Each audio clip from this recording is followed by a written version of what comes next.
Good afternoon, Commissioners. Today I'd like to bring to your attention a potential fraud on an enormous scale happening in your county. There's now clear evidence of NASA using numerous methods to grossly mislead the public about astronauts being on the International Space Station.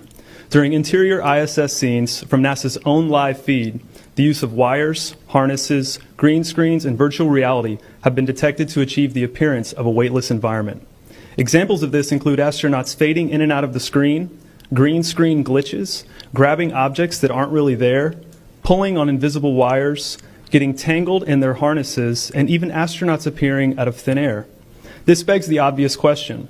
If they're really up there, why are they using Hollywood techniques to fake the footage? Now, unfortunately, I can't show you these clips in here today, but I will be sending them to you. Outside the International Space Station, during spacewalks, air bubbles have been recorded on numerous occasions. How is it possible for air bubbles to be present in the vacuum of space? I once questioned astronaut Scott Kelly about this phenomenon. His body language and answers only created more questions. In 2013, astronaut Luca Parmitano nearly drowned during a spacewalk when his helmet filled with water. This happened again just last year. Air bubbles, helmets filling with water, and drowning. Are they in space or are they underwater? Now, what's really interesting is that they train for spacewalks in an underwater pool with a complete ISS replica.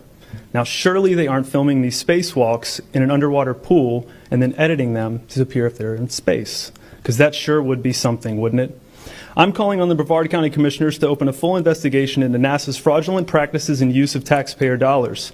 It costs NASA $3 billion per year to operate the ISS, and if they don't have a darn good explanation as to why they're faking these videos, I and the public would like a darn good explanation as to where our tax money is going. And if they are indeed faking the funk, it is our duty to expose and eliminate this fraudulent and astronomically wasteful ISS program. And look, I know what you're all thinking. The NASA is part of the federal government, and you're just county commissioners. Even if what I'm saying is true, what can you do?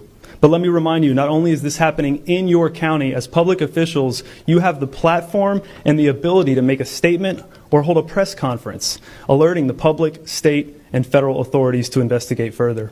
You have the power to start the conversation. Video evidence of everything I described today will be emailed to you all, and I truly hope we can get to the bottom of this.